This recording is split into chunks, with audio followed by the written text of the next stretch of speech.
Question 44 is, suppose that x1 is equal to xn and greater than 2 are real numbers such that xi is equal to minus of xn minus I plus 1 for I 1 to n. Consider the sum thus where the summations are taken over all ijk ijk greater than equal to 1 and less than equal to n. ijk are all distinct, then s is equal to. तो अब हमें question में दिया हुआ है ये relation x i is equal to minus of x n minus i plus 1, साथ ही हमें दिया हुआ है कि एन ग्रेटर देन 2 है। ठीक है, तो हमें आई की वैल्यू बताई हुई 1 to up to n तक है, हमें इस समेशन की वैल्यू निकालनी है। तो अब पहले हम आई की जगह 1 पुट करके देखते हैं। x1 क्या आ जाएगा हमारा minus of x n minus 1 plus 1, x1 की वैल्यू हमारी माइनस एक्स एन आ जाएगी। ठीक है, और x2 निकालेंगे तो minus of x n minus 1 आ जाएगी। ठीक है, ऐसे ही हम जब x1 प्लस x1 करेंगे तो क्या आ जाएगा 0, x2 प्लस xn माइनस 1 करेंगे तो 0 आ जाएगा। मतलब सभी टर्म्स को अगर हम ऐड कर रहे हैं तो हमारे पास सबका समेशन क्या बन रहा है 0। तो समेशन एक्स आई हमारे पास आ रहा है 0। तो अब देखिए ये जो आई जे के हमें दिए हुए हैं, अब x i is equal to minus of x n minus i plus 1। अब जो हमारे पास ये ट्रिपलेट है आई जे के का, हमारे पास इसकी मिरर्ड इमेज है। आई की मिरर इमेज क्या हो जाएगी ये एन माइनस आई प्लस 1, जे के लिए क्या हो जाएगी एन माइनस जे प्लस 1, के के लिए एन माइनस के प्लस 1। अब हमारे पास आई जे के का मिरर ट्रिपलेट हो गया हमारे पास ये। ठीक है, अब देखिए हम एक्स आई की वैल्यू हम निकालेंगे तो एक्स आई की वैल्यू क्या आ जाएगी minus of x n minus i plus 1। X j निकालेंगे तो क्या आ जाएगा minus of x n minus j plus 1। X k निकालेंगे तो क्या आ जाएगा minus of x n minus k plus 1। अब इनका इक्वेशन 1 2 3 मान लेते हैं। अगर हम पहले दो को मल्टीप्लाई करते हैं तो क्या आ जाएगा x i into x j is equal to x n minus i plus 1 into x n minus j plus 1। इसको अगर थर्ड इक्वेशन से फोर्थ इक्वेशन को अगर हम थर्ड से मल्टीप्लाई करते हैं तो क्या आ जाएगा x i into x j into x k is equal to minus of x n minus i plus 1 into x n minus j plus 1 into x n minus k plus 1। ठीक है, अब हम यहाँ पे जब एक्स आई जे के की values put करेंगे तो हमें उसके लिए इनकी मिरर्ड इमेज मिलती जाएगी। जब हम इस टर्म को इस तरफ लेके आएंगे तो हमें मिलेगा x i x j into x k plus x n minus i plus 1 into x n minus j plus 1 into x n minus k plus 1 equals to 0। और हमें समेशन में क्या बताना था x i x j x k product का summation बताना है हमें क्या होगा। तो हम जैसे जैसे यहाँ पे आई जे के की वैल्यूज़ पुट करते जाएंगे उसके यहाँ पे मिरर इमेज आती जाएंगी तो उन सब का सम 0 हो जाएगा। तो हमारे यहाँ पे s की वैल्यू 0 हो जाएगी, मतलब टोटली सम हमारा 0 हो जाएगा क्योंकि सभी की यहाँ पे मिरर इमेज होंगी। उनको जैसे जैसे ऐड करेंगे तो हमारे पास सम ये इक्वल टू 0 है तो s भी इक्वल टू 0 हो जाएगा। Now question 5th is, by an upper bound for a set A of real numbers, we mean any real number x such that every number A in A is smaller than or equal to x. If x is an upper bound for a set A and no number is strictly smaller than x is an upper bound for A, then x is called supremum of A.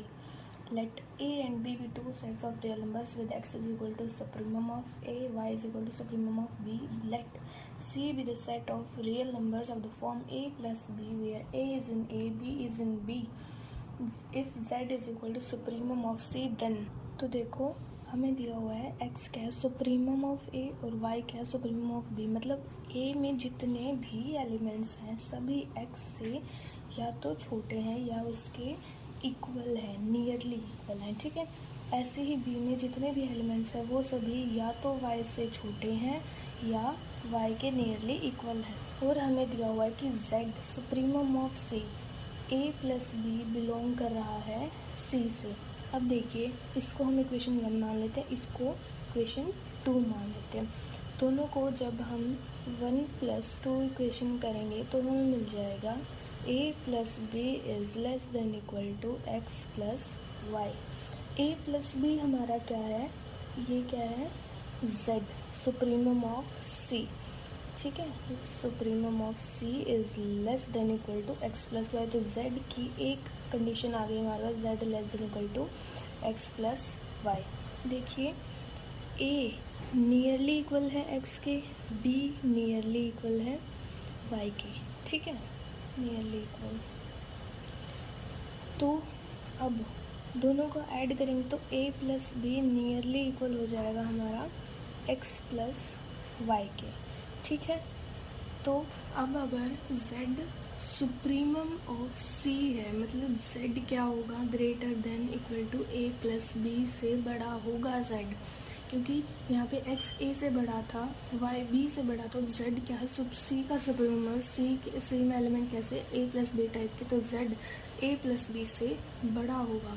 a plus B हमारा x plus Y के nearly equal आया है, तो हम a plus B की जगह put करेंगे z greater than equal to x plus y. तो हमारे पास ये दो कंडीशन आ गई z पे।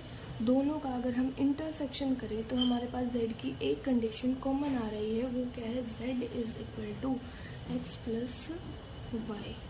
क्वेश्चन 46 क्या कह रहा है, there are 100 students in a class in an examination. 100 बच्चे हैं क्लास में, 50 मैथ में फेल हो रहे हैं, 45 फिजिक्स में फेल हो रहे हैं, 40 स्टैटिस्टिक्स में फेल हो रहे हैं, 32 failed in exactly 2 of this 3 subjects.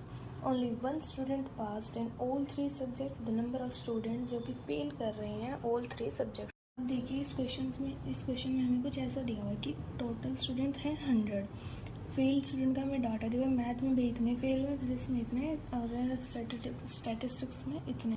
तो हमें ये दिया हुआ है कि नंबर ऑफ स्टूडेंट्स जो मैथ में फेल हुए हैं वो 50 हैं, जो फिजिक्स में फेल हुए हैं 45 है, और जो स्टैटिस्टिक्स में फेल हुए हैं वो 40 हैं, ठीक है। और एग्जैक्टली 32 बोले हमें, जो 32 बच्चे हैं वो फेल हुए हैं एग्जैक्टली 2 सब्जेक्ट्स में। अब देखिए ये x1 पार्ट जो है ये एग्जैक्टली फिज़िक्स में या फिर मैथ में जो बच्चे फेल हुए हैं वो है, x2 जो है जो स्टैटिस्टिक्स और मैथ में फेल हुए हैं ये वो पार्ट है, और फिज़िक्स और स्टैटिस्टिक्स में जो फेल हुए बच्चे हैं वो x3 है। अब देखिए हमें जो बच्चे एग्जैक्टली 2 सब्जेक्ट्स में फेल हुए हैं वो कितने हैं, देखो इन दोनों में तो x1 है, इन दोनों में x2 है और इन दोनों में x3 है। तो टोटल स्टूडेंट जो एग्जैक्टली 2 सब्जेक्ट्स में फेल हुए हैं वो है हमारे 32, ठीक है। अब टोटल स्टूडेंट्स हैं हमारे पास 100। एक बच्चा ऐसा है जिसने सभी सब्जेक्ट्स में वो पास हुआ है, ऑल 3 में वो पास हुआ है।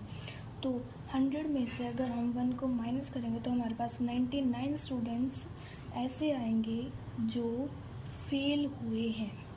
एक बच्चा तो सभी सब्जेक्ट्स में पास हुआ है, 100 में अगर हम उस बच्चे को माइनस कर देंगे तो 99 बच्चे हमारे पास टोटल आ जाएंगे जो फेल हुए हैं, मतलब ये 99 आ जाएंगे टोटल फेल्ड स्टूडेंट्स, ठीक है। अब देखिए हम यूनियन का फॉर्मूला लगाते हैं। क्या होता है, and number of elements in A union B union C is number of elements in A plus number of elements in B plus number of elements in C minus number of elements in A intersection B minus number of elements in B intersection C minus number of elements in A intersection C plus number of element in A intersection B intersection C। तो अब हमें A union B union C क्या है, मतलब total students जो fail हुए हैं, कितने स्टूडेंट्स फेल हुए हैं, 99 स्टूडेंट्स फेल हुए हैं। और ए हम मान लेते हैं हमारा मैथ है, बी हमारा फिज़िक्स है और ये हमारा स्टैटिस्टिक्स है। Number of students failed in mathematics is 50, failed in physics is 45, failed in statistics is 40। तो minus number of students failed in mathematics और फिजिक्स और स्टैटिस्टिक्स और मैथ्स और स्टैटिस्टिक्स, प्लस जो तीनों में फेल हुए हैं वो कितने हैं, ये पोर्शन मतलब x4 वो बच्चे हैं जो तीनों सब्जेक्ट्स में फेल हुए हैं, प्लस ये हमारा हो जाएगा x4। ठीक है, अब क्या करेंगे, m इंटरसेक्शन p में m इंटरसेक्शन मैथ और फिजिक्स में कितने बच्चे फेल हुए हैं, x1 प्लस x4, इन दोनों में x4 प्लस x3, इन दोनों में x2 प्लस x4। तो हम यहाँ पे वो वैल्यू पुट करेंगे तो आ जाएगा हमारे पास 99 minus 95 minus 40 is equal to minus of maths और फिजिक्स में कितने बच्चे फेल हुए हैं, x1 प्लस x4, फिजिक्स और स्टैटिस्टिक्स में x3 प्लस x4, मैथ्स और स्टैटिस्टिक्स में x2 प्लस x4 एंड ये हमें प्लस x4 इधर दिया हुआ है। ठीक है, तो अब इसको सॉल्व करेंगे तो आ जाएगा हमारे पास -36 is equal to minus of x1 plus x2 plus x3 minus 3x4 plus x4। ये कितना आ जाएगा, ये वैल्यू हमें दी हुई है यहाँ पे 32 आई है। ठीक है, तो -32 इधर जाके हो जाएगा plus -4 is equal to minus of 2x4। तो x4 की वैल्यू हमारे पास आ जाएगी 2, मतलब दो बच्चे ऐसे हैं जो तीनों सब्जेक्ट्स में हमारे फेल हुए हैं। क्वेश्चन 47 क्या कह रहा है, अ टेलीविज़न स्टेशन टेलीकास्ट तीन टाइप के प्रोग्राम कास्ट कर रहा है, टेलीविज़न XYZ, और सर्वे बता रहा है, एक डाटा दे रहा है, following among the following people interview 60% तो X प्रोग्राम वॉच कर रहे हैं, 50% Y, 50% Z, 30% X और Y देख रहे हैं, 20% Y और Z देख रहे हैं, 30% X और Z देख रहे हैं, 10% कोई भी प्रोग्राम नहीं देख रहे हैं टेलीविज़न पे। The percent of people watching all the 3 programs, हमें वो परसेंट बताने जो तीनों प्रोग्राम्स को देख रहे हैं, कितने होंगे। तो अब देखिए हमें कुछ ऐसा डाटा दिया हुआ है कि x को जो देख रहे हैं वो 60% है, y को देख रहे हैं 50%, z को देख रहे हैं 50%, x और y जो दोनों को देख रहे हैं वो 30% है, y और z को जो दोनों को देख रहे हैं वो 20% है, x और z जो दोनों को देख रहे हैं वो क्या है 30% है। टोटल हम मान लेते हैं कि 100% है। अब देखिए कि 10% जो है वो कोई भी प्रोग्राम नहीं देख रहे हैं, तो जो हमारे 10% हैं do not watch any program. ठीक है, 10% कोई भी प्रोग्राम नहीं देख रहे हैं, तो टोटल में से हम अगर वो 10% माइनस कर देंगे तो हमारे पास आ जाएगी कितने लोग देख रहे हैं टीवी पे प्रोग्राम, कितने लोग देख रहे हैं। तो जब 100 में से हम 10 माइनस करेंगे तो हमारे पास आ जाएगा 90% लोग ऐसे हैं जो हमारे टीवी पे प्रोग्राम देख रहे हैं, चाहे वो X देख रहे हो, चाहे Y देख रहे हो, चाहे Z देख रहे हो। तो ये हमारा क्या आ जाएगा, number of people watching X Y union Z। ठीक है, ये हमारे पास आ जाएगा। वही फॉर्मूला हम दोबारा से लगा देंगे, number of people watching X union Y union Z is equal to number of X number of Y watching number of Z watching minus number of X intersection Y watching minus number of Y intersection Z watching minus number of X intersection Z watching plus number of X intersection Y intersection Z।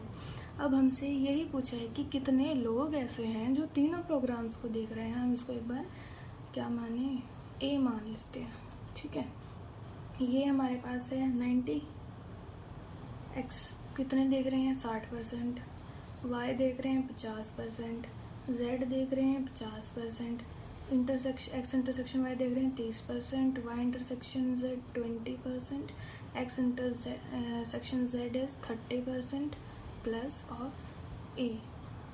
तो काट पीट के हमारे पास आ जाएगा ये आ जाएगा 10%, मतलब 10% people ऐसे हैं जो तीनों प्रोग्राम्स को देख रहे हैं। नेक्स्ट क्वेश्चन क्या कह रहा है कि 48 क्या कह रहा है, in a survey of 100 families the number of families that read the most recent issues of various magazines was found to be India Today के 42 हैं, संडे के 30 हैं, न्यू दिल्ली के 28 हैं, इंडिया टुडे एंड संडे के 10 हैं, इंडिया टुडे न्यू दिल्ली के 5 हैं, संडे और न्यू दिल्ली के 8 हैं, ऑल 3 मैगजीन्स के 3 हैं, the number of families that read none of the 3 magazines. तो अब टोटल फैमिलीज हमारे पास हैं 100 फैमिलीज। इंडिया टुडे को 42 रीड कर रही हैं, संडे को 30 रीड कर रही हैं और न्यू दिल्ली को 28 रीड कर रही हैं। इंडिया टुडे और संडे वाली मैगजीन्स को 10 फैमिलीज रीड कर रही हैं, इंडिया टुडे और न्यू दिल्ली वाले को 5 फैमिलीज रीड कर रही हैं और संडे और न्यू दिल्ली वाले को 8 रीड कर रही हैं। तो हम यूनियन निकालेंगे कि कितनी फैमिलीज मैगजीन्स रीड कर रही हैं, ये आ जाएगा। इस यूनियन का ये मतलब होगा कितनी फैमिलीज मैगजीन को रीड कर रही हैं, और इस इंटरसेक्शन का मतलब होगा कि कितनी फैमिलीज तीनों मैगजीन्स को रीड कर रही हैं। हम जस्ट यहाँ इसको ये हमें जैसे इसको हम x मान लेते हैं और यहाँ पे हम वैल्यूज़ पुट कर देते हैं। तो इंडिया टुडे को 42 रीड कर रही हैं, इसको 30 रीड कर रही हैं, इसको 28 कर रही हैं, -10 -5 -8 प्लस 3 फैमिलीज ऐसी हैं जो तीनों मैगजीन्स को रीड कर रही हैं। तो x की वैल्यू हमारे पास आ जाएगी, x इज इक्वल टू 80 आ जाएगी। मतलब 80 फैमिलीज ऐसी हैं जो मतलब न्यूज़पेपर को रीड करती हैं। हमें पूछा है कितनी फैमिलीज न्यूज़पेपर को रीड ही नहीं करती। ऐसे हम 80 को जब सब्ट्रैक्ट करेंगे तो हमारे पास 20 फैमिलीज ऐसे आएंगी जो न्यूज़पेपर को रीड ही नहीं करती। तो 20 हमारा आंसर हो जाएगा। क्वेश्चन 49 क्या कह रहा है, in a survey of 100 families the number of families that read the most recent issues of various magazines was found to be India Today का 42, संडे का 30। ऊपर वाले ही सेम हमें वो डाटा दिया हुआ है, तो यहाँ तक सारा सेम डाटा है। आगे हमसे पूछा था the number of families that read either both और none of the 2 magazines Sunday and India Today. देखिए इस क्वेश्चन में हमसे क्या पूछ रहा है कि मतलब ये डाटा दिया हुआ है हमें और पूछ रहा है कि कितनी फैमिलीज़ ऐसे हैं जो रीड करें तो इंडिया टुडे और संडे दोनों को करें या फिर इन दोनों में से किसी को भी ना करें। तो देखिए रीड करें तो दोनों को करें, मतलब इनका इंटरसेक्शन लेंगे हम, दोनों रीड हो जाएंगी। कितना हो जाएगा इंटरसेक्शन, 10 हो जाएगा। आई और एस का इंटरसेक्शन हमारे पास हो जाएगा, मतलब 10 फैमिलीज ऐसी हैं जो दोनों को रीड कर रही हैं। और ये देखिए ये वाला जो पार्ट है, ये वाला, ये ऐसी फैमिलीज है, 18 फैमिलीज ऐसी हैं जो इन दोनों को ही रीड नहीं कर रही, ठीक है। और उसमें क्या बोलता, करें तो दोनों को करें या फिर दोनों में से किसी को भी ना करें।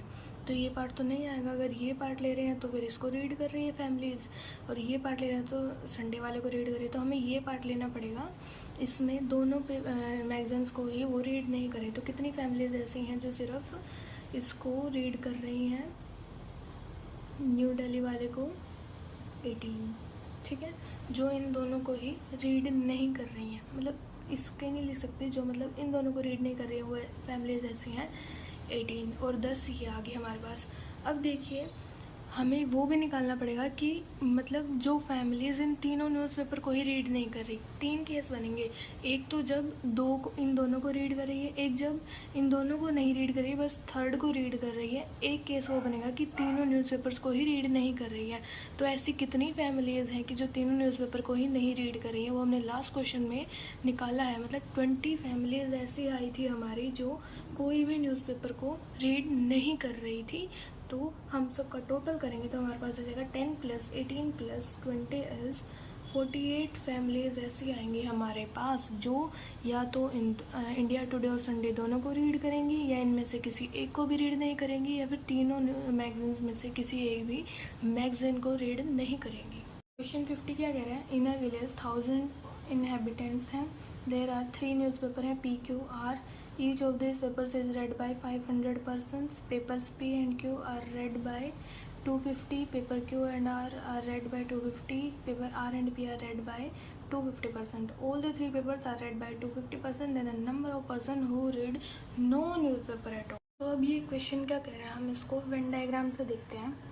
ये कह रहा है कि P न्यूज़पेपर को 500 इनहेबिटेंट्स रीड कर रही हैं, क्यू को 500 कर रहे हैं और आर को भी 500 रीड कर रहे हैं।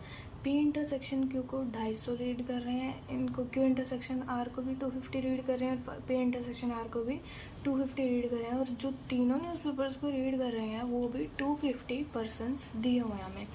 तो P का हम टोटल निकालें तो x1 plus x4 plus x7 plus x6 500, ऐसे हम Q और R की इक्वेशंस बना लेंगे।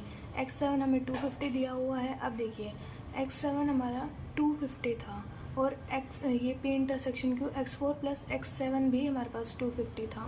देखिए x7 क्या दिया हमें, तीनों ही वो पेपर्स को 250 पर्सेंट्स रीड कर रहे हैं, मतलब x7 की वैल्यू हमारे पास 250 दी हुई है। तो और P इंटरसेक्शन Q मतलब जो P और Q को रीड कर रहे हैं x4 प्लस x7 वो भी 250 दिया हो, तो x4 की वैल्यू 0 आ गई, x5 की वैल्यू भी ऐसे करके देखेंगे 0 आ जाएगी, x6 भी ऐसे ही 0 आ जाएगा। तो हम टोटल देखते हैं कि कितने पर्सन्स हैं। देखिए यहाँ तक तो हो गया हमारे पास x1 plus x2 plus x3 plus x5 plus x6 plus x7 plus m, जो एक भी न्यूज़पेपर को रीड नहीं कर रहे। ये टोटल कितने हैं, 1000 पर्सन्स हैं। तो यहाँ पे x4 x5 x6 ये तो क्या हो गए 0, x7 की वैल्यू हमारे पास 250 है और x1 plus x2 plus x3 की वैल्यू भी हमारे पास 250 ईच है। तो टोटल हो जाएगा 750। 250 कैसे है, देखिए x4 और x6 क्या है 0 0 पुट करेंगे, x7 इज़ 250 तो 500 माइनस 250 इज़ 250, x1 250 x2 250 और x3 250 आ जाएगा। तो 750 प्लस 250 इज़ 1000। तो m की वैल्यू हमारे पास 0 आ गई। मतलब ऐसे कोई भी लोग नहीं हैं जो तीनों ही न्यूज़पेपर्स को रीड नहीं कर रहे।